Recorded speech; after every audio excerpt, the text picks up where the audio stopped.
Hi, and welcome to the Vitamins and Minerals video. In this video, we will examine vitamins and minerals and what they are used for in the body, how they are categorized, and explore foods where we can easily find these nutrients. We will also go over the limitations of using supplements as a source of these nutrients. Both vitamins and minerals are considered micronutrients, which mean that they are needed in small amounts for the body. Vitamins are substances essential and help promote and regulate chemical reactions and processes in body cells. They produce red blood cells and help maintain nervous, skeletal, and immune systems. They may also act as antioxidants, which help in fighting disease. Vitamins are abundant in fruits, vegetables, and grains. They are also added in as a supplement form to some processed foods such as cereals and commercial orange juice. Vitamins are classified into two types, fat-soluble and water-soluble. The fat-soluble vitamins, there are 4 of them, A, D, E, and K. Fat-soluble vitamins are readily stored in the body's fat tissue, and because of this, they can be toxic when taken in excess. The second type of vitamin is water-soluble vitamin, and there are 9 of them. There's vitamin C and the B complex vitamins. Water-soluble vitamins are absorbed directly into the bloodstream, and the excess is excreted in urine. They are not stored in the body and need to be consumed on a daily basis. If they are not, symptoms of certain diseases can occur fairly rapidly. Vitamins commonly lacking in the American diet include vitamin A, which can be found in milk, cream, eggs, butter, dark green leafy vegetables, and broccoli. Another vitamin lacking in the American diet is vitamin C. Vitamin C can be found in citrus fruits, cabbage-type vegetables, tomatoes, potatoes, dark green leafy vegetables, peppers, cantaloupe, and strawberries.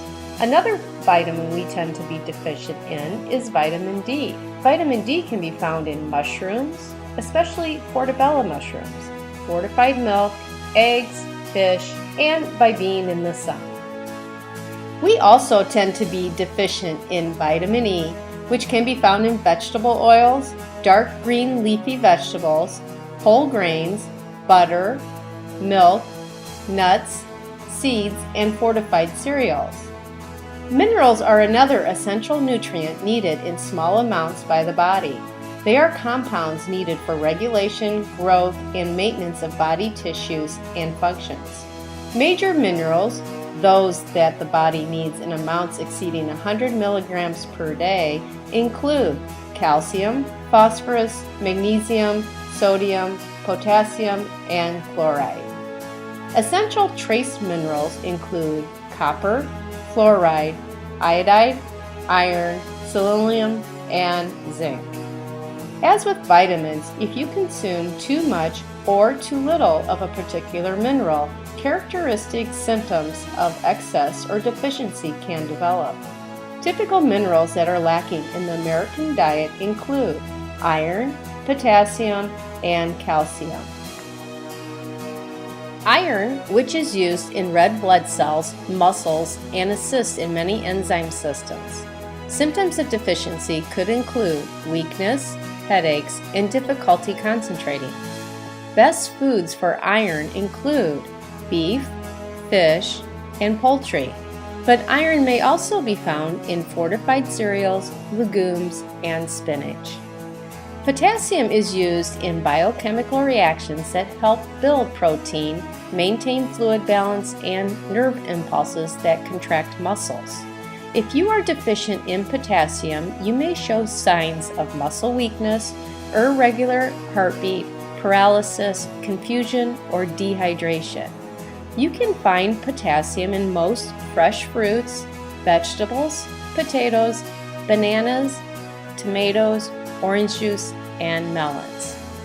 Calcium is a big concern. Calcium is used to build and maintain bones, which will prevent osteoporosis. It can also help prevent colon cancer and help lower blood pressure and aid in weight loss. A common disease caused by the lack of calcium in the diet is osteoporosis, which means porous bones. Osteoporosis causes bones to become weak and brittle. A common result of this disease is fractures, most of them in the spine, hip, or wrist. Although it is often thought of as a woman's disease, osteoporosis also affects a significant number of men over the age of 75. Consider this: you build 90% of your bone mass by age 18. This is why it is so important for children and teenagers to get enough calcium in their diet. You only build 10% of your bone mass between the ages of 18 and 35. After age 35, it is about preserving the bone mass you have already acquired. It is also important for adults to consume enough calcium on a regular basis to maintain their bones. Did you know that you can lose up to 1% of your bone mass each year after age 35 if you do not consume enough calcium? Which, when you add it up, you can lose up to 25 to 30% of your bone mass by age 60. That is 1/3 of your bone mass. And even though we may not think of osteoporosis as a major disease, it is estimated that 25% of the women after the age of 50 will be diagnosed with this disease. To prevent osteoporosis from happening to you, it is important to consume between 1,000 to 1,500 milligrams of calcium every day, and remember that the body is only able to absorb 300 to 500 milligrams per meal. The body also needs vitamin D to help absorb the calcium. It is also important to do weight-bearing exercise such as weight training, running, or walking to help maintain your bone mass.